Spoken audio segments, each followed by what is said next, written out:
La primera vez que escuché un villancico no fue en una iglesia, sino en una calle cualquiera una tarde de diciembre. La luz se deshacía sobre los escaparates, las farolas titilaban y el aire olía a castañas asadas. Entre el ruido de los coches y las prisas de la gente, una melodía sencilla se coló por encima de todo: Noche de Paz. Una canción tan conocida que nadie parecía prestarle atención, y sin embargo, por un instante cambió el aire. Las conversaciones bajaron el tono, algunos sonrieron sin saber por qué, como si esa música, por vieja que fuese, siguiera recordándonos algo que habíamos olvidado. Años después descubrí que aquello que hoy llamamos villancico no nació en Navidad, ni siquiera era religioso. En la Edad Media eran canciones del pueblo, de los villanos, los habitantes de las villas que cantaban al amor, al trabajo o a las estaciones. Melodías que nacían del alma del campo, escritas para acompañar la siembra, el cortejo o el regreso de los soldados. Cánticos sencillos que celebraban la vida y el paso del tiempo. Nada tenían que ver con el pesebre ni con el niño Jesús. Pero el tiempo, que todo transforma, le dio otro rostro. Los monjes escucharon aquellas melodías populares y las llevaron al templo.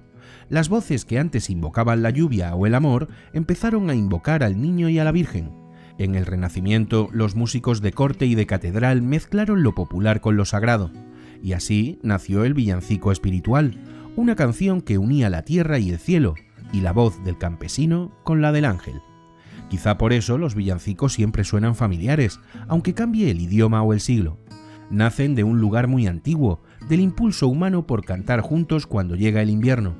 Mucho antes del cristianismo ya existían canciones para celebrar el solsticio, cuando la noche era más larga y el mundo parecía morir de frío. Aquellos cantos paganos hablaban del renacer, del regreso del sol y del triunfo de la luz. Cuando la fe cristiana tomó forma en Europa, esos símbolos, la estrella, el niño y los pastores, encontraron un nuevo hogar en la historia del nacimiento. Así, los villancicos se convirtieron en el idioma universal de la esperanza, un lenguaje que no necesita traducción porque lo entendemos todos.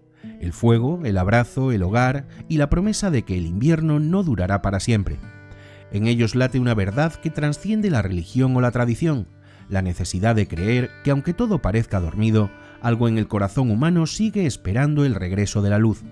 Sin embargo, a fuerza de repetirse cada diciembre, hemos dejado de escucharlos. Las voces se han vuelto ruido de fondo, altavoces de centros comerciales, anuncios y versiones que se consumen y se olvidan. Hemos cambiado el misterio por la costumbre, pero si uno se detiene, si apaga por un momento el bullicio y escucha de verdad, todavía puede oír algo más profundo. Detrás de cada nota hay siglos de historia, de pueblos, de rituales antiguos y de secretos que sobrevivieron disfrazados de inocencia. Porque los villancicos guardan un significado oculto. No celebran solo el nacimiento de un niño en Belén, sino el nacimiento de la luz, del amor y de la esperanza en mitad de la oscuridad. En su aparente sencillez se esconde una sabiduría que atraviesa culturas y religiones, y son un puente entre lo humano y lo divino, entre el pasado y el presente. Hoy quiero seguir ese hilo, quiero descubrir cómo una canción de campesinos medievales acabó convirtiéndose en símbolo universal de la Navidad. Quiero entender qué esconden sus letras, por qué sobrevivieron a guerras, reformas, imperios y modas. Quiero escuchar la historia detrás de las voces, porque sospecho que detrás de cada villancico hay algo más que una melodía amable. Hay un eco antiguo que nos recuerda quiénes fuimos y qué seguimos buscando. Un mensaje que ha cruzado siglos, lenguas y océanos para llegar hasta nosotros disfrazado de canción. Y presiento que tal vez, al entender su verdadero origen, descubramos que los villancicos no solo celebran un nacimiento, sino que nos invitan cada invierno a renacer.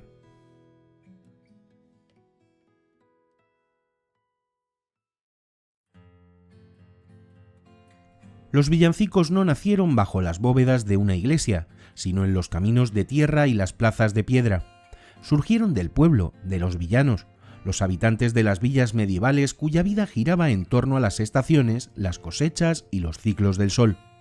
Aquellas canciones eran sencillas, alegres y hablaban de lo cotidiano, del amor, del trabajo, del deseo o del cansancio. Eran, sobre todo, una forma de decir lo que la palabra sola no alcanzaba. El término villancico aparece documentado por primera vez en el siglo XV, aunque sus raíces son más antiguas. En los siglos XIII y XIV, juglares y trovadores recorrían los reinos cantando piezas que unían verso y música. Las coplas y estribillos eran breves, fáciles de recordar, pensados para que el público los repitiera. En los mercados y ferias, los campesinos improvisaban melodías sobre temas locales, a veces con ironía o picardía, otras con una melancolía doméstica. Aquella música popular no aspiraba a la inmortalidad, nacía y moría en la voz del pueblo. En una Europa dominada por el latín eclesiástico, el villancico fue una pequeña rebelión en lengua vernácula. Mientras los monjes entonaban cánticos en latín dentro de las abadías, el pueblo cantaba en castellano, gallego, catalán o portugués. La música popular empezó a fijarse por escrito en los cancioneros, esos libros que recogían la poesía y el sentir de una época. Entre ellos destacan el Cancionero de Palacio, el de Medinaceli y el de Úpsula, verdaderos tesoros del Renacimiento hispano. En sus páginas conviven nobles y campesinos, santos y pastores, sátira y devoción. El villancico medieval tenía una estructura sencilla pero ingeniosa, un estribillo, la parte repetitiva y fácil de memorizar, y varias coplas que desarrollaban la historia. Ese equilibrio entre repetición y variación lo hacía perfecto para cantar en grupo. En muchas aldeas el canto colectivo formaba parte del trabajo. Los segadores lo entonaban al ritmo de la hoz, los marineros al compás del remo y los pastores en la soledad del monte. La música no era un adorno, sino una herramienta para acompañar la vida. El siglo XV marcó un cambio decisivo. La península ibérica, todavía plural en religiones y lenguas, era un hervidero de sonidos. Las jarchas mozárabes, los cégeles andalusíes y las cántigas gallegas convivían en un mismo paisaje sonoro. De esa mezcla nació el villancico tal como lo entendemos, un género mestizo en el que lo popular dialogaba con lo culto. Los poetas cortesanos lo adoptaron, los músicos lo refinaron y pronto el término comenzó a designar cualquier canción breve con estribillo y coplas. Juan de la Encina, uno de los padres de la poesía castellana moderna, fue también quien elevó el villancico a arte mayor. En sus églogas aparecen pastores que con lenguaje llano expresan las emociones humanas más profundas. En una época en la que la Iglesia vigilaba el alma del pueblo, Encina logró colar su voz en los escenarios cortesanos. Sus villancicos, como Hoy comamos y bebamos, eran tan sencillos como filosóficos, celebraban la vida sin miedo al juicio. Otros siguieron su camino. Gil Vicente en Portugal, Mateo Flecha en Cataluña o Juan Vázquez en Andalucía transformaron el villancico en un espejo del alma colectiva. Lo que antes eran canciones de taberna o de campo se convirtieron en una obra polifónica interpretada ante reyes y obispos. Pero incluso en su versión más refinada, el villancico mantuvo su raíz popular. La voz del pueblo seguía resonando bajo las bóvedas palaciegas. Esa tensión entre lo sagrado y lo profano fue un secreto. Mientras los himnos religiosos hablaban del cielo, el villancico hablaba de la tierra. En sus letras convivían los santos y los labradores, los milagros y las tareas del día. Los músicos supieron tejer ambas realidades y esa mezcla permitió que el género trascendiera fronteras. En conventos y catedrales, los coros empezaron a usar melodías populares para atraer a los fieles. Las mismas canciones que sonaban en las plazas comenzaron a escucharse durante la Misa del Gallo. Así, poco a poco, el pueblo entró en el templo, y con él su lengua, su ritmo y su alegría. Lo que había sido un canto profano se convirtió en vehículo de espiritualidad, pero esa transformación no borró su esencia. El villancico siguió siendo la voz de quienes no tenían voz, una oración que nacía directamente del corazón. Resulta curioso pensar que la música que hoy asociamos a la inocencia navideña surgiera de aquel mestizaje entre lo terrenal y lo divino. Los villancicos fueron una manera de unir mundos, el de la cultura campesina y el de la fe institucional, el de la carne y el del espíritu. Quizá por eso su fuerza perdura, porque son canciones que más allá de las palabras siguen hablándonos del milagro cotidiano de existir. Entre ellos late una verdad simple y poderosa, la necesidad humana de cantar para sobrevivir al invierno, literal y simbólicamente. Cantar para espantar el miedo, para celebrar el amor y para mantener encendida la esperanza. Esa fue siempre su función, mucho antes de adornar las calles con luces y escaparates. Ahí, en su origen popular, comienza la verdadera historia del villancico, no como producto de la fe, sino como expresión del alma colectiva que la fe adoptó más tarde. Un canto nacido del pueblo, transformado por la Iglesia y preservado por los siglos, que aún hoy resuena cada diciembre recordándonos de dónde venimos. A medida que Europa dejaba atrás la Edad Media, el mundo cambió de ritmo. Las ciudades crecieron, las universidades florecieron y los príncipes comenzaron a rivalizar no solo en poder, sino también en cultura. En medio de ese nuevo esplendor, el viejo canto de los pueblos encontró una segunda vida. El villancico, nacido entre labradores y pastores, cruzó los muros de los palacios y se convirtió en una forma de arte refinado. Lo que había sido espontáneo y popular pasó a formar parte del repertorio de músicos cortesanos que vieron en él la oportunidad de unir lo humano y lo divino en una misma melodía. El Renacimiento trajo consigo una nueva idea, la belleza como camino hacia Dios.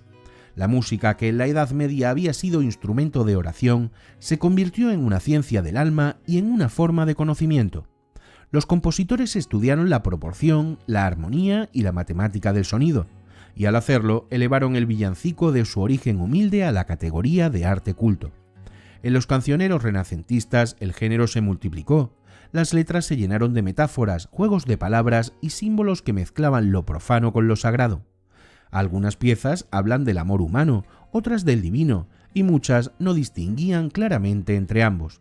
Juan de la Encina, ya consagrado como dramaturgo, compuso villancicos para la corte de los reyes católicos.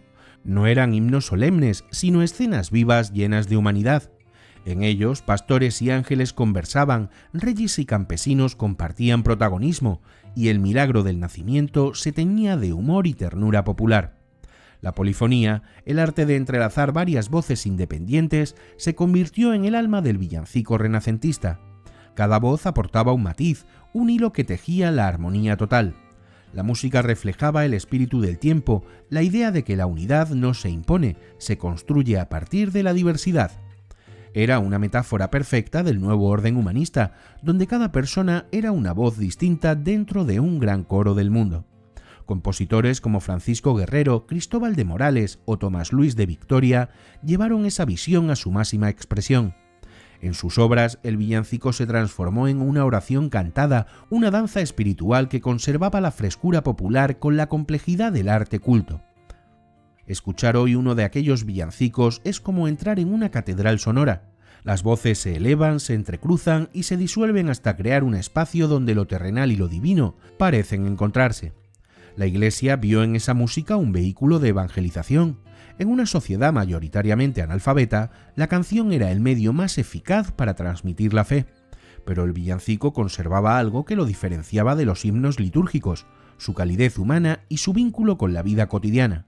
Los pastores, los reyes y hasta los animales del pesebre hablaban como personas reales, no como símbolos abstractos. Esa cercanía emocional hizo que el pueblo lo adoptara con naturalidad. El villancico espiritual, centrado en el nacimiento de Cristo, la Virgen o los milagros, nació de esa fusión.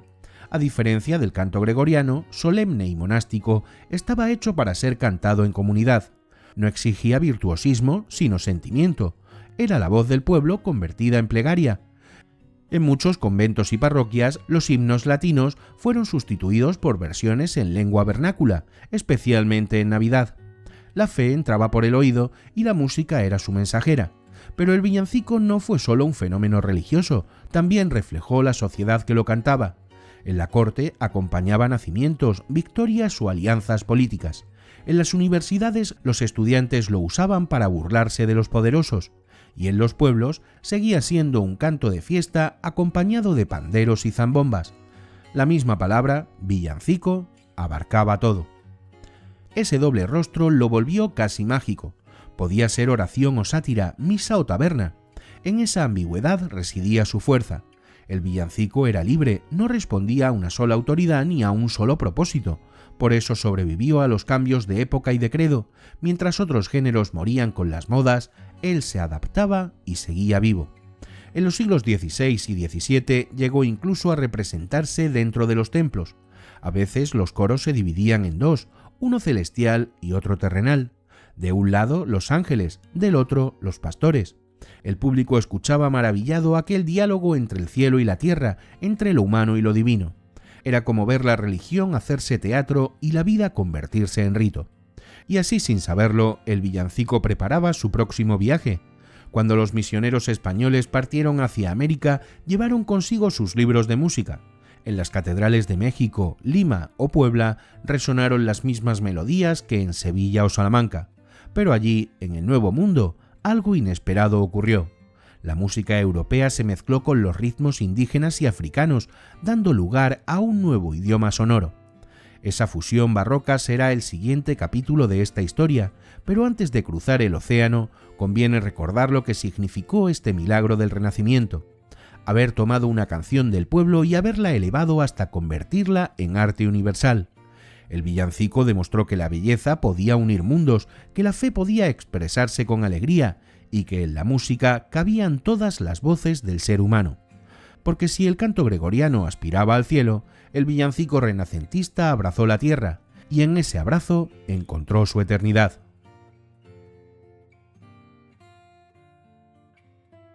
Cuando los barcos españoles y portugueses cruzaron el Atlántico, no solo llevaban armas, herramientas o cruces, llevaban también canciones.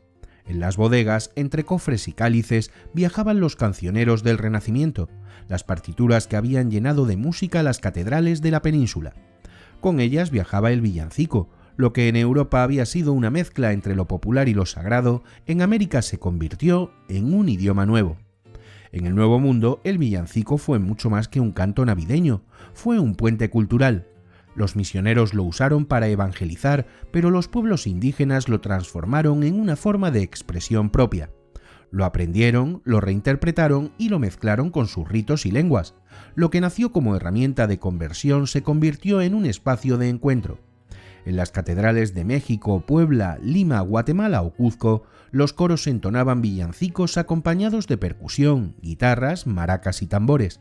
Las voces indígenas y africanas se unían a las europeas en una armonía nueva, vital y exuberante. Surgió así el villancico de negros, el villancico de indios y el villancico de pastores, cada uno con su carácter propio, pero todos hijos del mismo espíritu, la mezcla. Los llamados villancicos de negros son uno de los ejemplos más fascinantes de este sincretismo. Escritos en un lenguaje que imitaba el habla de los esclavos africanos, se representaban en las fiestas de Navidad y Epifanía. Detrás del tono jocoso se escondía una afirmación cultural. A través de esas letras, los africanos esclavizados reclamaban su lugar dentro del relato cristiano. Y cantaban al niño Jesús, sí, pero con otros ritmos, palabras y gestos de su tierra. Transformaban el dolor en alegría y la opresión en arte. Gaspar Fernández, maestro de capilla en Puebla, fue uno de los grandes compositores de este género. En su villancico Tóquenlo, tamborcito, el ritmo es puro pulso africano y la letra mezcla español con dialecto criollo. Lo que en apariencia era una pieza devota escondía una revolución silenciosa, la unión de mundos que la historia mantenía separados. También los villancicos de indios tuvieron un papel decisivo. En ellos los pueblos originarios reinterpretaron la historia sagrada desde su propio imaginario. Los pastores se convirtieron en cazadores, la estrella de Belén en un cometa ancestral, los ángeles en espíritus del bosque. La música incorporó flautas de caña, tambores de tronco y quenas, y en muchos textos el castellano convivía con el náhuatl o el quechua. Cada canto era una síntesis de choque y abrazo entre culturas. Sor Juana Inés de la Cruz, en el México virreinal del siglo XVII, llevó este arte a su cima. Sus villancicos, escritos para la Catedral de México, son joyas del barroco literario y musical. En ellos, Sor Juana mezcla misticismo y sensualidad, fe y humor. En un villancico de negros, escrito para la Natividad, da voz a los personajes con ternura y picardía, reivindicando la igualdad espiritual de todos ante Dios. Detrás de esa ligereza late una idea audaz, la dignidad del mestizaje y la universalidad de la fe. El villancico se convirtió así en un espejo de América. En él se reflejaban sus contradicciones, sus tensiones y su creatividad. Las misas se llenaban de color, ritmo y movimiento, la solemnidad europea se transformó en fiesta, y en los templos se bailaba, se improvisaba y se aplaudía. La música era oración, pero también celebración de la vida, y lo sagrado y lo profano se abrazaban de nuevo, como siglos atrás en las villas medievales. A mediados del siglo XVII, los virreinatos producían una cantidad impresionante de villancicos. Cada catedral tenía su maestro de capilla y cada uno componía nuevas piezas para las festividades. En Lima, Tomás de Torrejón y Velasco introdujo el estilo italiano, combinando el contrapunto europeo con el ritmo criollo. En Guatemala escribió obras que aún hoy interpretan los coros barrocos latinoamericanos. La música colonial alcanzó un esplendor que rivalizaba con el de Europa. Pero más allá del brillo artístico, lo que hace únicos a los villancicos americanos es su alma mestiza. Eran literalmente la voz de los pueblos. En un continente donde las jerarquías sociales y raciales eran abismales, la música fue uno de los pocos espacios donde todas las sangres se mezclaban. La Iglesia permitía esa libertad porque veía en ella un medio de unidad espiritual, pero los pueblos la convirtieron en algo más profundo, una afirmación de existencia. La palabra villancico seguía aludiendo al villano, al hombre del pueblo, al que no pertenecía a la nobleza ni al clero. En América, ese término cobraba un nuevo sentido, ahora designaba a indios, mulatos, mestizos y a todos los que cantaban desde los márgenes. El villancico era su modo de decir: también nosotros estamos aquí. Ese carácter popular, inclusivo y vibrante hizo que el género sobreviviera durante siglos. Incluso cuando el barroco fue reemplazado por el gusto neoclásico, los villancicos siguieron sonando en las procesiones y en las posadas. Con el tiempo se hicieron menos teatrales y más íntimos, pero conservaron su esencia, una melodía para cantar juntos y una historia compartida. El villancico barroco americano fue en muchos sentidos la culminación de un viaje. Lo que había comenzado como canto de campesinos europeos se transformó al otro lado del océano en una sinfonía de culturas. Allí se unieron las voces de 3 continentes, Europa, África y América, para cantar un mismo misterio, el de la vida que renace cada año pese a todo. Esa función marcaría el destino del género. Cuando el eco del barroco se apagó y las colonias se convirtieron en repúblicas, el villancico quedó como herencia común. Ya no pertenecía a una nación ni a una iglesia, pertenecía a la memoria colectiva, y de esa memoria nacería, siglos después, la música que todos conocemos. Pero antes de llegar a la era moderna, el villancico guardaba aún un secreto: el significado oculto de sus símbolos, las huellas de los antiguos rituales solares y los mensajes velados en sus letras. Era el eco de creencias más antiguas que el propio cristianismo, un mensaje de signos y metáforas que hablaba del sol, de la noche y del alma humana. Ese será nuestro próximo paso en este viaje: descifrar el mensaje oculto que los villancicos han llevado durante siglos, disfrazado de inocencia.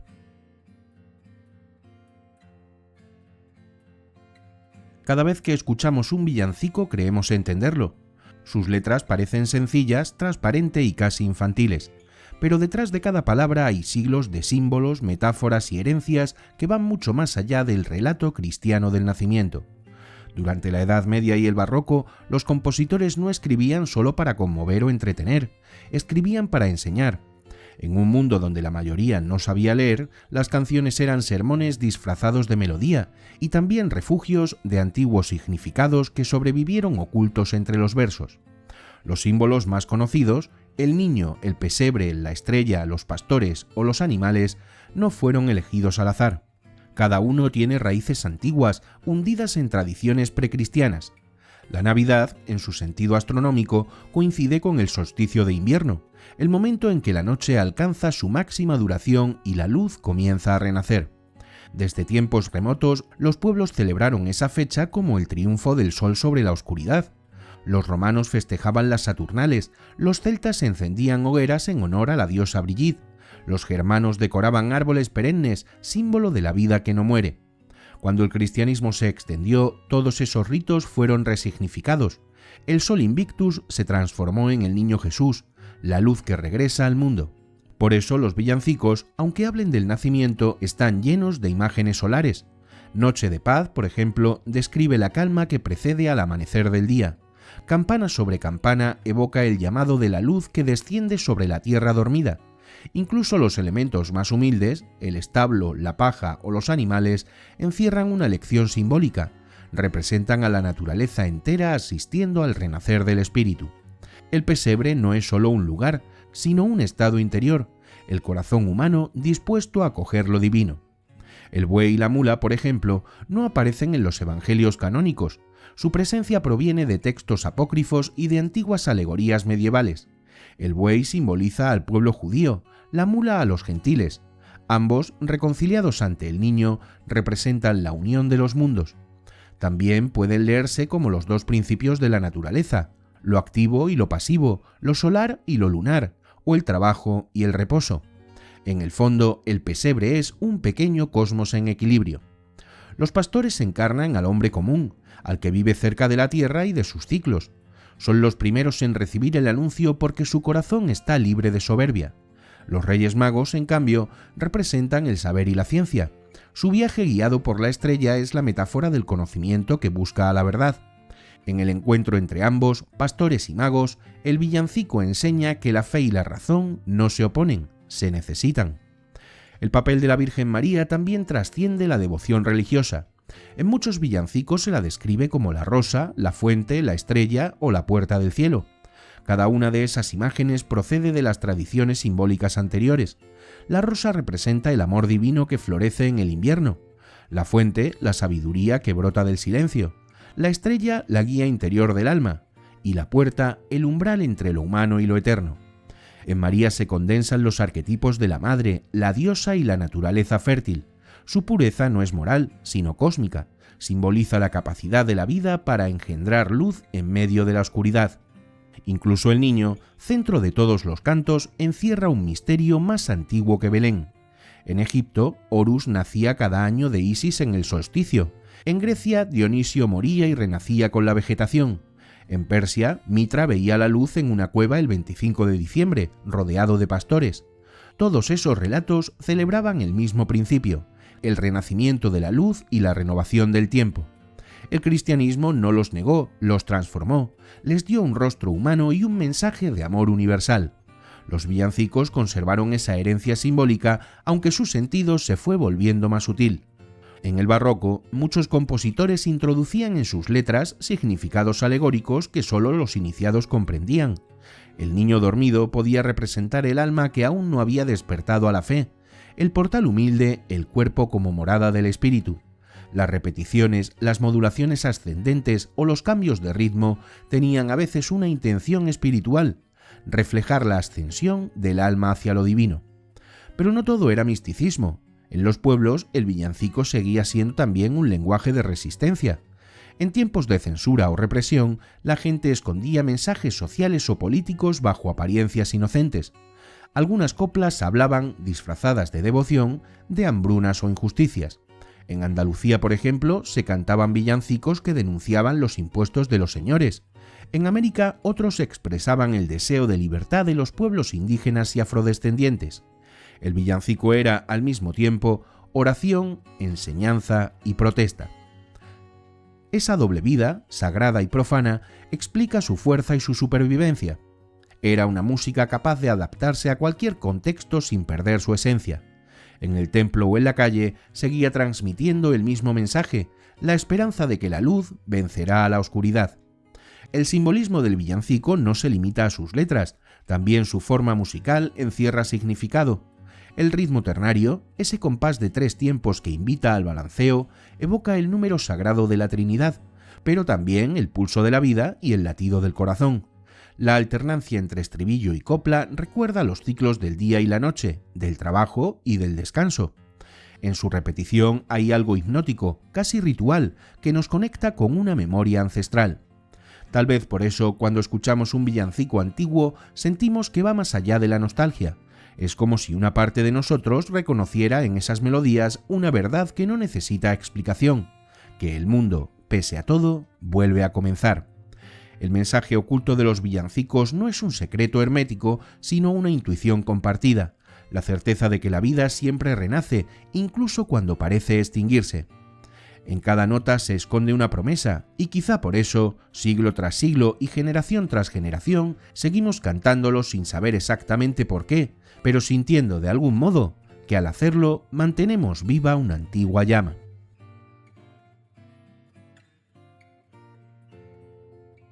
En el siglo de oro, el villancico alcanzó su edad dorada. España y Portugal vivían un tiempo de esplendor y contradicciones, conquista y censuras, fe y arte, guerras y descubrimientos. La literatura de Lope, Calderón o Cervantes llenaba los teatros, la pintura de Velázquez y Zurbarán glorificaba la carne y el espíritu, y la música, reflejo de esa época febril, se movía entre la devoción y la fiesta. En ese cruce de caminos, el villancico se convirtió en la banda sonora del alma ibérica. Ya no era solo un canto de Navidad, era un género omnipresente. Sonaba en iglesias y conventos, en plazas y corrales de comedia. Su estructura flexible, ese diálogo entre estribillo y copla, entre lo coral y lo individual, permitía adaptarlo a cualquier contexto. Los compositores lo empleaban tanto en celebraciones religiosas como en celebraciones civiles o teatrales. En cada ámbito adquiría un tono distinto, aunque siempre conservó su raíz popular. La Iglesia, consciente del poder emocional de la música, lo adoptó como herramienta de catequesis. Tras la Contrarreforma, el Concilio de Trento había impuesto límites al uso de lo profano en los templos, pero en España se halló un equilibrio singular. En lugar de prohibir lo popular, se lo integró al culto para atraer al pueblo hacia la fe. Así nacieron los villancicos litúrgicos, pequeñas piezas dramáticas que se intercalaban entre los oficios, sobre todo en las fiestas navideñas. En las catedrales se organizaban verdaderos espectáculos. Los coros se dividían en dos grupos que dialogaban como si representaran una escena, pastores frente a ángeles o fieles frente a sabios. Las letras, escritas por poetas y revisadas por teólogos, mezclaban humor y doctrina. No era raro escuchar frases de gracia popular o giros coloquiales en medio del sermón. Aquello emocionaba y divertía al público. Por unas horas el templo se transformaba en teatro, el pueblo se reconocía en su propio idioma y la fe se hacía cercana. Compositores como Francisco Valls, Sebastián Durón o Juan Hidalgo llevaron el villancico a una sofisticación musical sin precedentes. Su escritura polifónica, llena de contrastes y disonancias, reflejaba el espíritu barroco, la tensión entre la tierra y el cielo, entre la razón y el éxtasis. En los órganos de las catedrales resonaban acordes que parecían alcanzar lo inalcanzable, y aún así, bajo esa complejidad, seguía latiendo la cadencia sencilla del pueblo. El villancico también invadió los escenarios. Los grandes dramaturgos del Siglo de Oro lo incorporaron en sus obras como elemento emocional o cómico. En los autos sacramentales servía de preludio o de intermedio musical. Lope de Vega lo utilizaba para anunciar la llegada de los pastores o la aparición de figuras alegóricas. Calderón de la Barca lo convirtió en parte esencial de su gran teatro del mundo, donde cada ser humano canta su papel en el drama divino. Incluso en las comedias profanas, el público esperaba el momento del canto, esa pausa que permitía respirar y participar. Los conventos femeninos fueron otro refugio del villancico. Monjas como María de Jesús de Ágreda o Sor Juana de la Cruz componían piezas que se cantaban durante las vigilias.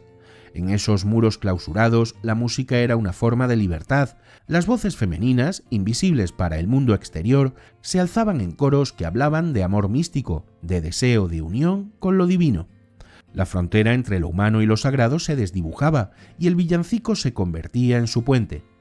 En la calle, la música seguía viva. Vendedores, niños, estudiantes y soldados improvisaban coplas que pasaban de boca en boca. Muchos villancicos populares mantenían un tono picaresco o satírico, otros eran auténticos noticiarios en verso, relatando sucesos, nacimientos o milagros. Algunos se acompañaban con panderetas, zambombas o tambores, otros solo con las palmas. Lo importante era la participación colectiva. En la España del Siglo de Oro, cantar un villancico era casi un acto de identidad. El género cruzó nuevamente fronteras. En Portugal florecieron los vilancetes, parientes lejanos del villancico español que incorporaban los ritmos alegres del fado temprano. En Italia, los canti pastorali adoptaron su estructura. En Francia, los noëls repitieron el mismo fenómeno, melodías campesinas convertidas en himnos navideños. El espíritu del villancico se había globalizado, aunque cada cultura lo adoptó a su sensibilidad. A finales del siglo XVII, el villancico alcanzó una forma casi teatral. En las grandes catedrales se escenificaban con trajes, decorados y coreografías. Los maestros de capilla se convertían en auténticos directores de escena. Había diálogos, personajes, movimiento. Nacía así el villancico escénico, un híbrido entre misa y comedia que anticipaba el oratorio y la ópera. Aquellas representaciones, que podían durar horas, reunían a toda la comunidad, desde el arzobispo hasta el último acólito. Pero tras ese esplendor se escondía una paradoja. Cuanto más se refinaba el villancico, más se alejaba de su origen humilde. La sofisticación barroca lo llenó de artificio y lo ató a la solemnidad de los templos. El canto libre del pueblo empezaba a perder su espontaneidad, y aún así su espíritu resistía. En cada coro y en cada eco de órgano seguía viva la melodía primitiva que había nacido en los campos medievales. Con la llegada de la Ilustración, el gusto se volvió más racional y la música religiosa más sobria. El villancico dejó atrás su teatralidad y regresó a la intimidad de los hogares. Lo que había llenado catedrales volvió a las voces sencillas de las familias.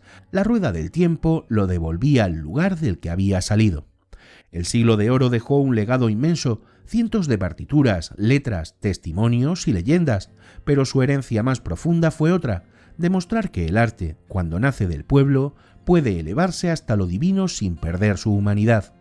En los villancicos de aquel tiempo aún se escucha la respiración de una sociedad entera, sus risas, sus miedos, su fe y su deseo de belleza.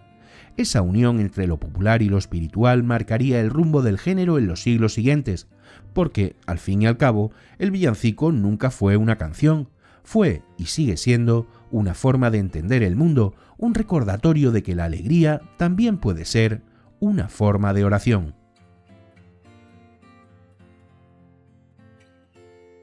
Si hay algo que distingue al villancico de otros géneros es su manera de respirar. No es una música que se imponga, se insinúa. Su melodía no busca el virtuosismo, sino la comunión. Cada nota parece tender una mano, invitar a cantar juntos. Esa vocación coral es su fuerza y su misterio, porque, a diferencia de los himnos solemnes o de las óperas grandiosas, el villancico nace de la convivencia de las voces. Su poder no reside en el solista, sino en el conjunto. Durante los siglos XVI y XVII, el villancico se convirtió en un auténtico laboratorio musical. Los compositores experimentaron con la polifonía, con los contrastes de ritmo y con los nuevos instrumentos. En las catedrales españolas y americanas, los órganos y coros se respondían desde distintos puntos del templo, creando un efecto envolvente, casi celestial. Era la técnica del coro doble, que llenaba el espacio de ecos y contracantos. Las voces masculinas y femeninas, las cuerdas, los vientos, el tañido de las campanas, todo se combinaba para convertir la música en arquitectura. Escuchar uno de aquellos villancicos en una iglesia barroca debía ser una experiencia total. El sonido no provenía de un punto, sino de todas partes. La piedra vibraba, el aire se volvía denso, y por un instante la frontera entre materia y espíritu se desvanecía. No era solo un espectáculo, era una forma de trascendencia sensorial. El fiel no solo oía el mensaje, lo sentía físicamente. La música se convertía en puente entre lo visible y lo invisible. La estructura del villancico, con su estribillo repetido y sus coplas variables, era perfecta para ese propósito. El estribillo, la parte fija, actuaba como ancla emocional. Las coplas más libres introducían variaciones y pequeñas revelaciones sonoras. Esa alternancia creaba un flujo casi hipnótico, una cadencia que imitaba el pulso del corazón o el ritmo de la respiración. Por eso muchos estudiosos afirman que el villancico no solo se canta, se respira. Como dijimos antes, el compás ternario, 3 tiempos por medida, reforzaba esa sensación orgánica. Es el compás del vals, del balanceo y del vaivén del cuerpo. 3 es también el número simbólico por excelencia. La Trinidad, el ciclo de nacimiento, vida y muerte, el equilibrio entre cielo, tierra y hombre. Cada vez que el coro marcaba ese ritmo, evocaba algo más que una medida musical, invocaba un orden universal. Los instrumentos acompañaban esa intuición espiritual. La zambomba, la pandereta, el tambor o la flauta representaban la voz del pueblo. El órgano y las cuerdas, la voz del cielo. En los templos ambos mundos se encontraban. Y no era raro que en la misa del gallo los fieles entraran en procesión tocando instrumentos humildes y que el coro los recibiera con una fuga polifónica. Era un diálogo entre la música y lo divino, entre la sencillez y la grandeza. La música del villancico se adaptaba al espacio. En las capillas conventuales sonaba íntima y recogida, en las catedrales majestuosa y en las plazas festiva. En cada lugar encontraba su eco, su templo y su carácter, pero en todos conservaba el mismo espíritu, la invitación a participar. Incluso el hombre más pobre podía entonar una copla y el más docto reconocer en ella una belleza universal. En aquella época el sonido tenía un valor casi místico. Los pensadores renacentistas hablaban de la música mundana, la armonía secreta que rige el cosmos. Según esa idea, el movimiento de los astros producía una melodía que el oído humano no podía oír, pero que el alma podía sentir. Cantar o tocar un instrumento era de algún modo reproducir ese orden celestial en la tierra, y en ningún género se percibía mejor esa aspiración que en el villancico. Cuando los compositores escribían sus obras, no buscaban solo la belleza sonora, sino la armonía moral. La música debía elevar el alma. Un villancico bien interpretado era considerado un acto de virtud, una forma de acercarse a Dios a través del arte. Por eso se decía, citando a San Agustín, que cantar es rezar dos veces, una con la voz y otra con el corazón. Y esa idea sobrevivió incluso cuando el género se popularizó. En los hogares, los villancicos acompañaban el rezo familiar, en las calles marcaban el ritmo de las celebraciones y en los conventos eran ejercicio espiritual. En todas partes el canto servía para reunir, para recordar y para consolidar. No había diferencia entre música y oración, y ambas eran forma de esperanza. El villancico también tuvo un poder terapéutico. En tiempos de peste, guerras o hambre, las comunidades cantaban juntas para resistir el miedo. La música actuaba como un escudo invisible, y cada voz añadía una capa de fe. Cantar era literalmente una forma de sobrevivir. Tal vez por eso muchos villancicos antiguos incluyen estribillos repetitivos que funcionan como mantras. Venid, venid pastores, ay del chiquirritín, riu, riu, chiu. Su repetición crea un refugio rítmico, una sensación de abrigo contra la incertidumbre. En el barroco esa dimensión emocional alcanzó su punto máximo. Los compositores no solo querían adornar la liturgia, sino conmover. Buscaban el afecto, el sentimiento puro. Las modulaciones, los contrastes entre mayor y menor, la alternancia de solos y coros, todo estaba pensado para provocar una transformación interior. El oyente debía salir del templo distinto de como había entrado, y a menudo lo lograban. Con el paso de los siglos el villancico evolucionó, pero conservó su esencia, la capacidad de tocar lo invisible. Aunque el lenguaje musical cambiara y los órganos se sustituyeran por guitarras o pianos, detrás de cada arreglo moderno late aún ese impulso ancestral, el deseo de que la música no solo suene, sino que ilumine. Quizá ahí resida la razón de su supervivencia. Los villancicos pertenecen a una tradición en la que el sonido tiene poder sagrado. No basta con escucharlos, hay que sentirlos vibrar dentro. Son en el fondo una oración colectiva disfrazada de canto alegre, una manera de recordar cada invierno que el alma también necesita música para no apagarse. Porque el villancico, más que un género, es un estado del espíritu. Su melodía nace de la voz humana, el instrumento más antiguo y más frágil, pero también el más capaz de tocar lo eterno. Cuando una multitud canta al unísono, aunque sea una melodía sencilla, algo invisible ocurre, y ese algo, esa emoción que no tiene nombre, es quizá la verdadera esencia de la música del alma. El eco del villancico no se detuvo en los templos barrocos ni en las plazas coloniales. Con el paso de los siglos, su voz siguió viajando. Cruzó océanos, cambió de idioma, adoptó nuevos instrumentos y acabó convirtiéndose en una de las formas musicales más universales que existen. Allí donde el invierno trae oscuridad y frío, el ser humano inventó una canción para acompañar la espera de la luz. Y aunque los nombres cambien, el espíritu sigue siendo el mismo. El siglo XIX fue un punto de inflexión. Europa se transformaba a una velocidad vertiginosa. La revolución industrial llenaba las ciudades de humo y fábricas, los viejos imperios se tambaleaban y las guerras napoleónicas habían reescrito el mapa político. En medio de ese vértigo, la gente comenzó a mirar hacia atrás con nostalgia. La Navidad, que durante siglos había sido una celebración religiosa y comunitaria, empezó a convertirse también en un refugio íntimo y doméstico. Las familias buscaban recuperar algo del calor perdido y los villancicos volvieron a surgir como el sonido de ese deseo. En Inglaterra el movimiento romántico redescubrió el valor del canto popular. Poetas y músicos comenzaron a recopilar las viejas carol medievales que habían sobrevivido en aldeas y parroquias. Canciones como Descanse ya el pueblo del Señor o La primera Navidad fueron restauradas y armonizadas para los nuevos coros urbanos.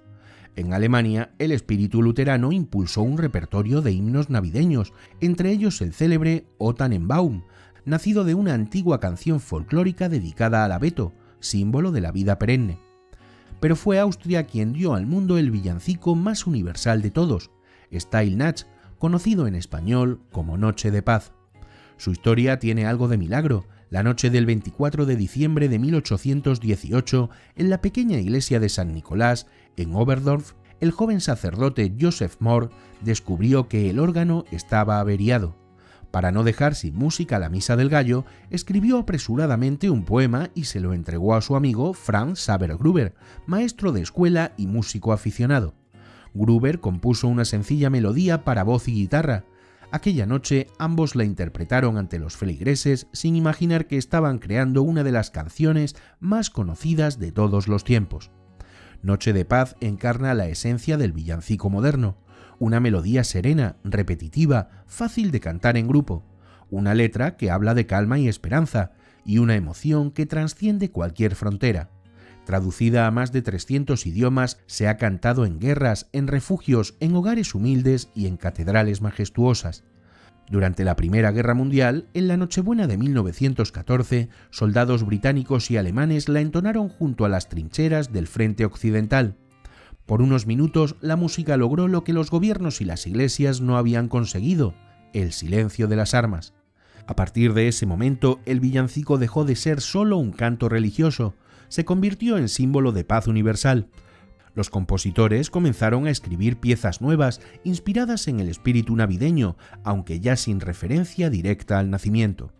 En el siglo XIX y principios del XX, el villancico pasó del ámbito popular al repertorio de los coros profesionales y las orquestas sinfónicas. En las grandes ciudades europeas, los conciertos de Navidad se transformaron en una tradición tan importante como las propias misas. El Atlántico volvió a ser puente. En América del Norte, los inmigrantes europeos llevaron consigo sus canciones. En Nueva Inglaterra, los puritanos las rechazaron durante un tiempo por considerarlas demasiado alegres, pero el pueblo las conservó y en el siglo XIX resurgieron con fuerza. En Estados Unidos, el villancico se mezcló con la herencia afroamericana del espiritual, con los himnos protestantes y con la música popular. Así nacieron piezas como Alegría para el Mundo, O Cantad, Cantad, o Holy Night, que pronto se convirtieron en clásicos universales. La revolución tecnológica del siglo XX multiplicó su alcance. El disco, la radio y el cine transformaron los villancicos en un fenómeno global. Por primera vez, millones de personas podían escuchar la misma melodía en el mismo instante. En 1942, Bing Crosby grabó White Christmas, escrita por Irving Berlin. La canción, melancólica y nostálgica, evocaba el anhelo de un hogar y una Navidad sencilla. En plena Segunda Guerra Mundial, se convirtió en la más vendida de la historia. Desde entonces, cada generación ha tenido su propio himno navideño, desde Frank Sinatra y Nat King Cole hasta Mariah Carey con su omnipresente All I Want for Christmas Is You. El villancico había entrado de lleno en la era moderna, ya no era solo una expresión de fe, sino de sentimiento. Un lenguaje común que unía a creyentes y no creyentes, a ricos y a pobres, y a personas de cualquier cultura. En el siglo XX, las nuevas versiones añadieron jazz, gospel, pop y rock, pero todas conservaban una emoción de fondo: el deseo de pertenencia, de amor y de regreso al origen. Mientras tanto, en América Latina el villancico floreció con identidad propia. En Venezuela, los aguinaldos mezclaron guitarra, maracas y tambores. En Puerto Rico, las parrandas convirtieron el canto en fiesta callejera. En México, las posadas mantuvieron viva la tradición de recorrer las calles pidiendo posada al ritmo de coplas heredadas del barroco. Y en los Andes, el villancico se fusionó con la quena y el charango, creando sonidos que evocaban la altura y la inmensidad. En todos esos lugares, el canto sigue cumpliendo la misma función ancestral: reunir, celebrar y recordar que la luz vuelve a nacer incluso cuando el mundo parece más oscuro. Aunque el lenguaje cambie, el mensaje permanece. Cada diciembre, cuando las voces se alzan en cualquier rincón del planeta, el eco de aquellos campesinos medievales y de los coros coloniales vuelve a resonar. El villancico cruzó el Atlántico, pero también cruzó el tiempo. Se adaptó a los idiomas, a las modas, a las religiones y a los medios tecnológicos, pero en esencia sigue siendo lo mismo que fue hace siglos: una melodía para acompañar el renacer de la esperanza. Su viaje no termina ahí. Con la industrialización y la cultura de masas, el villancico volvió a transformarse, esta vez bajo la presión del mercado. La música del alma se convirtió en música de consumo, pero incluso entonces, entre luces artificiales y escaparates, sigue brillando algo antiguo, casi indestructible: la necesidad humana de cantar juntos para no olvidar que después de la noche siempre llega la luz.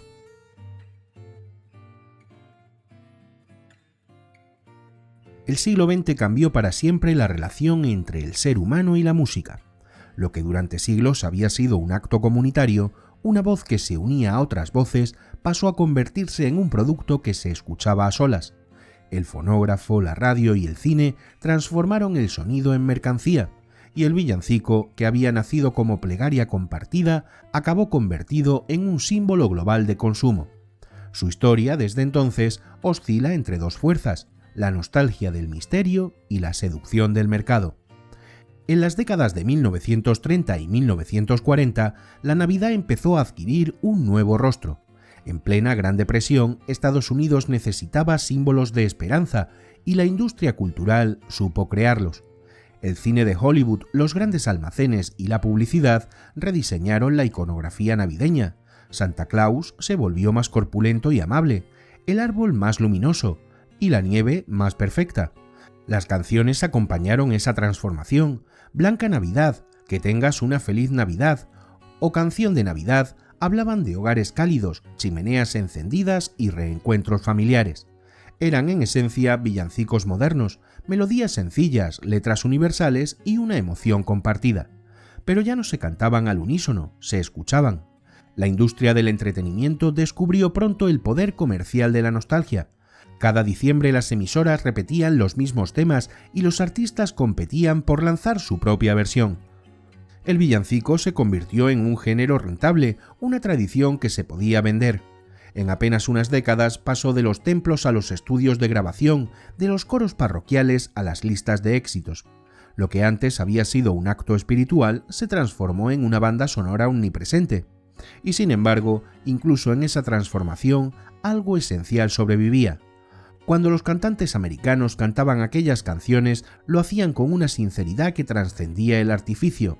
Había en sus voces una melancolía que conectaba con el sentido profundo de la Navidad, el anhelo de regresar, aunque fuera simbólicamente, al lugar donde uno fue feliz.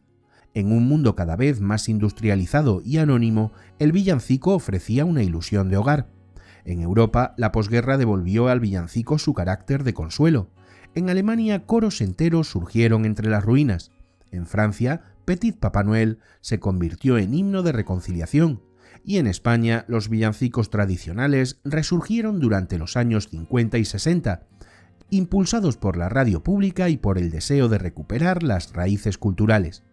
Canciones como Los peces en el río, Campana sobre campana o El tamborilero llenaron los hogares de una alegría sencilla, transmitida de generación en generación. A mediados del siglo XX, la música popular adoptó el villancico como territorio de experimentación. El jazz lo reinterpretó con elegancia, el pop lo convirtió en espectáculo y el rock lo transformó en ironía. Los Beatles, Elvis Presley o Joan Baez grabaron sus propias versiones. En los años 70 el género se volvió ecléctico. Convivían las voces angelicales de los coros infantiles con los arreglos orquestales de las grandes producciones televisivas. La Navidad se transformó en un acontecimiento mediático global. Pero en ese proceso el sentido simbólico se fue diluyendo. La fiesta se centró en la decoración, el consumo y la abundancia. Los villancicos pasaron a sonar como fondo de escaparates o jingles publicitarios. Las mismas melodías que un día habían enseñado teología o unido pueblos se convirtieron en acompañamiento de compras. El canto que había nacido del silencio se ahogaba en el ruido. Aún así, cada cierto tiempo, el espíritu original vuelve a asomar. En los últimos años, varios artistas han intentado recuperar el villancico como experiencia emocional auténtica. Grupos corales y músicos independientes han rescatado versiones antiguas, interpretadas con instrumentos originales, buscando devolverles su profundidad.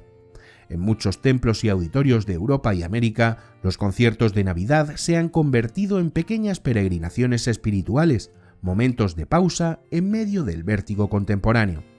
El auge de las grabaciones a capela y de los coros comunitarios demuestra que seguimos buscando lo mismo que los campesinos medievales o los coristas barrocos, la emoción de cantar juntos. No se trata solo de música, sino de presencia. Cantar un villancico en grupo es un acto de comunión que ningún dispositivo puede reemplazar. En América Latina, la tradición mantiene su vitalidad popular. En Venezuela, los aguinaldos aún recorren las calles. En México, las posadas reúnen familias enteras. En Colombia, las novenas siguen marcando el calendario de diciembre. En todos esos lugares, el villancico conserva lo que el mundo industrializado ha perdido, su función de encuentro. La voz sigue siendo colectiva, la fe se confunde con la alegría y la Navidad vuelve a tener rostro humano. En el hemisferio norte, en cambio, el villancico se ha vuelto más introspectivo.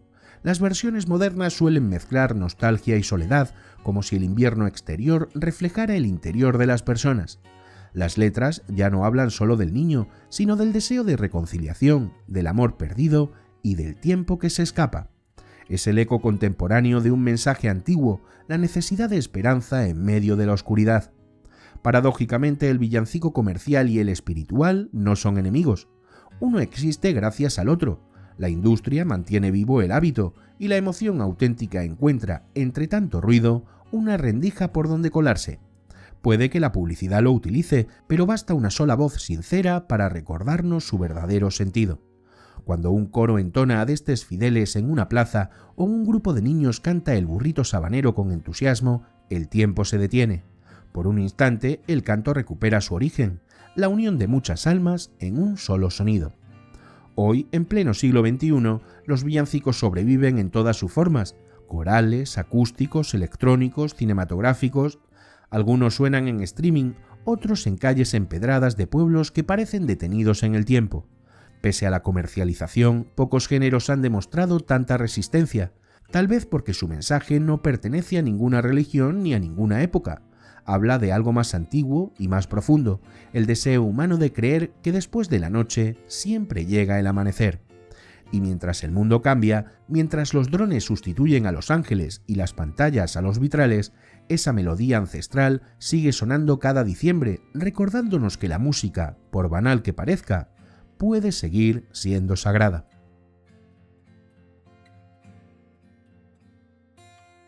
Cada generación ha creído que los villancicos estaban a punto de desaparecer, que la modernidad, el ruido o el olvido acabarían con ellos. Y sin embargo, ahí siguen. Cada diciembre, las mismas melodías regresan como si formaran parte del ADN de la humanidad. Cambian los instrumentos, las voces y los escenarios, pero la emoción permanece.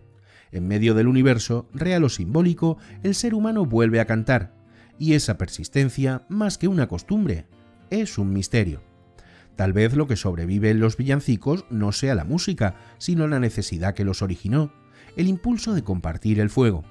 En un mundo cada vez más fragmentado, cantar juntos sigue siendo uno de los pocos gestos que nos recuerdan que permanecemos a algo más grande que nosotros.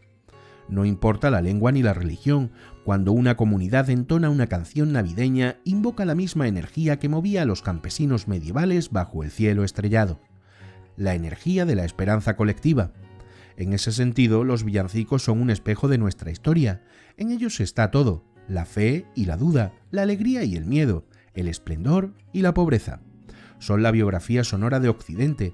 Han acompañado coronaciones, guerras, epidemias y revoluciones. Han sobrevivido al Renacimiento, al Barroco, a la industrialización y a la era digital. Pocas expresiones humanas han resistido tanto sin perder su esencia. Quizá su secreto esté en su sencillez. El villancico no exige virtuosismo, solo disposición. No hace falta saber música para cantarlo, basta con tener voz. Esa democratización, ese acceso libre a lo sagrado, lo hace inmortal.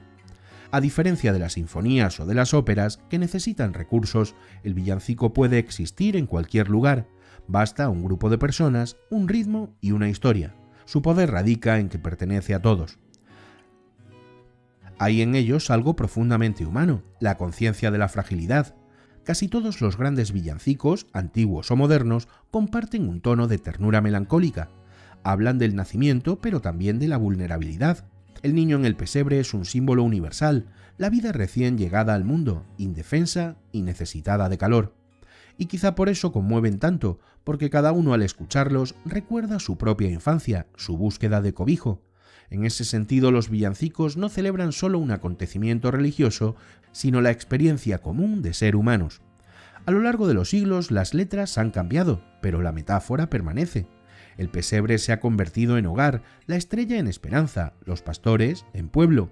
Los símbolos antiguos siguen hablándonos, aunque ya no los comprendamos del todo. Y eso es lo fascinante. La canción no necesita ser entendida para ser sentida. Su lenguaje es anterior a las palabras. En una sociedad saturada de imágenes y mensajes, el villancico ofrece un refugio inesperado.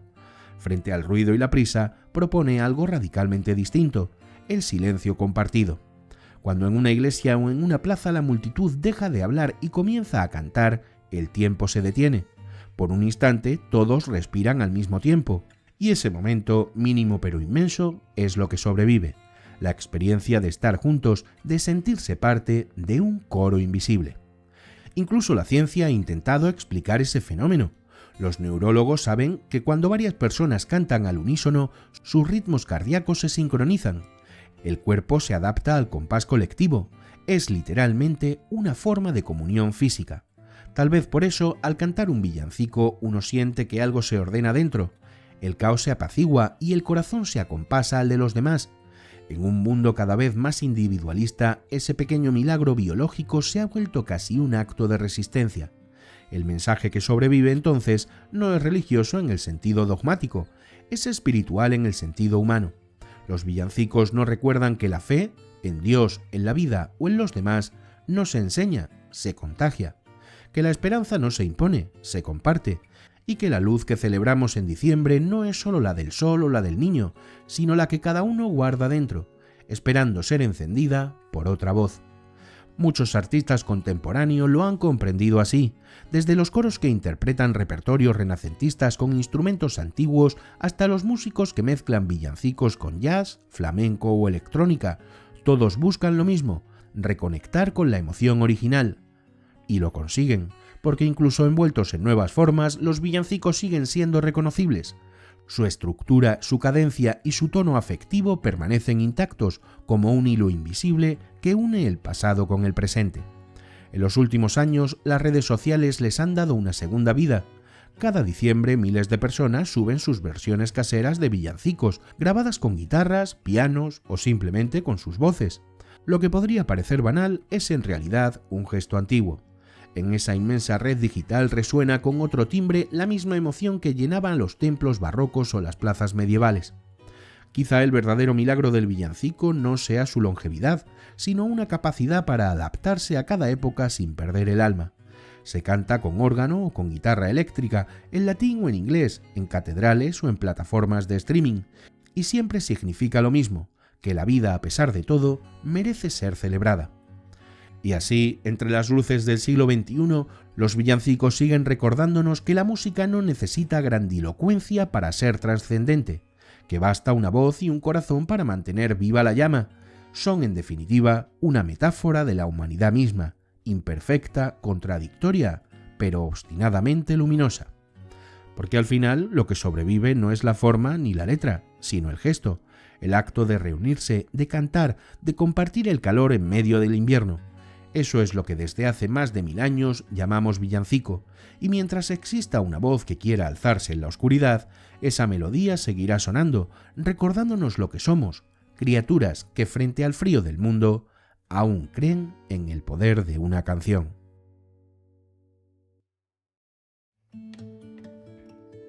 La iglesia está vacía. Solo queda el rumor del viento colándose por las vidrieras y el crujir lejano de la madera. Camino despacio entre los bancos, con el cuaderno en la mano, mientras las sombras se alargan sobre el suelo de piedra. El aire huele a cera, a polvo y a siglos. Me detengo frente al altar donde un pequeño coro infantil ensaya los últimos compases de un villancico. Las voces son frágiles, casi temblorosas, pero algo en su imperfección las hace puras. Cierro los ojos, escucho, y por un instante el tiempo se abre. Ya no estoy aquí, sino en un mercado medieval entre campesinos que cantan al caer la tarde. Estoy en un convento de clausura donde las monjas repiten en eco los versos recién compuestos. Estoy en una catedral barroca donde las voces resuenan entre columnas doradas y órganos monumentales. Estoy también en una trinchera, en una estación de tren y en una casa iluminada por el fuego del hogar. A lo largo de los siglos, la misma melodía ha atravesado todos esos lugares como una llama que no se apaga. Y quizá eso sea lo que más me conmueve de los villancicos, su capacidad para sobrevivir al tiempo. No son solo canciones, son huellas. Cada generación ha dejado en ellos su respiración, su idioma y su esperanza. Y aunque cambie el siglo o el continente, el mensaje sigue siendo el mismo. La vida, a pesar de todo, vuelve a nacer. Pienso en lo que hemos perdido y en lo que aún conservamos, en cómo la música que un día fue plegaria se volvió mercancía, y sin embargo sigue tocando algo que no entiende de precios ni modas, en cómo los niños de ahora cantan sin saber que en sus voces resuena la memoria de un mundo antiguo hecho de piedra, nieve y fe. Me pregunto si al final los villancicos nos enseñan algo más que historia. Tal vez nos recuerdan lo que somos cuando dejamos de fingir, seres que necesitan creer en algo, aunque no sepan en qué. A veces pienso que los villancicos son la respiración del invierno. Cuando todo parece dormido, ellos traen la certeza de que el frío no es eterno. Cantar en diciembre es un acto de resistencia, una forma de decirle al mundo que aún queda fuego en el alma. Quizá por eso seguimos haciéndolo, incluso sin darnos cuenta. En las calles, en los anuncios, en los coros improvisados, cada nota repite la misma promesa: volverá la luz. Camino hacia el fondo del templo. Una vela solitaria arde frente a un Belén diminuto. La figura del niño, casi encogida entre la paja, parece dormida. Me quedo mirándola un largo rato y en su silencio hay algo más grande que la fe. Una paz que no exige explicación. Quizá ese sea el secreto de los villancicos, su significado más profundo. No hablan de un Dios lejano, sino de la ternura que aún somos capaces de sentir, de la belleza que sobrevive pese a todo. Fuera, la noche ha caído del todo. La nieve empieza a cubrir las losas del atrio. A lo lejos suena una zambomba, unas risas y un eco de voces. El pueblo celebra como lo ha hecho siempre. Me envuelvo en el abrigo y salgo. El aire es frío pero no hostil. Las luces titilan en las ventanas, los balcones están adornados con ramas de pino y cintas rojas. Una anciana pasa a mi lado tatareando una melodía que reconozco de inmediato, campana sobre campana. Me detengo un momento y sonrío. Ahí está, el mismo canto que unió aldeas, catedrales y océanos, el mismo que viajó de boca en boca y de siglo en siglo. Un sonido tan sencillo que nadie lo inventó del todo y que nadie podrá borrarlo. Miro hacia el cielo oscuro, no hay estrellas visibles, solo una neblina que difumina las luces, pero sé que están ahí, detrás de las nubes, siempre lo han estado. Tal vez la música sea eso, una manera de recordar lo invisible, un puente entre la memoria y la esperanza. Mientras regreso, pienso en todo este viaje. He seguido la pista de los villancicos desde sus raíces campesinas hasta los escenarios del mundo moderno. He visto cómo cambiaban de rostro, cómo se adaptaban y cómo resistían.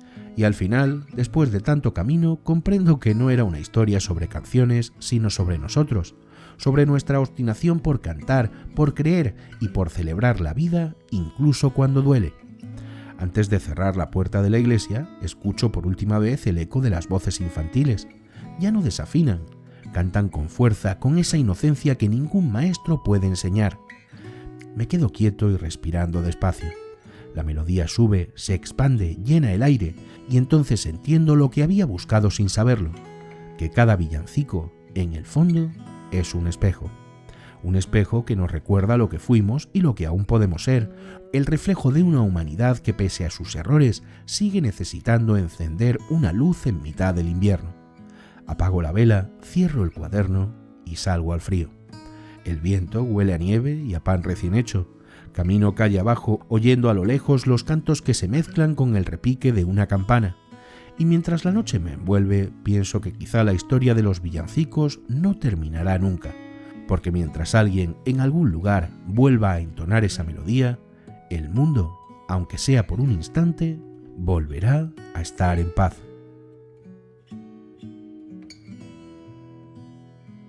Gracias por llegar hasta aquí.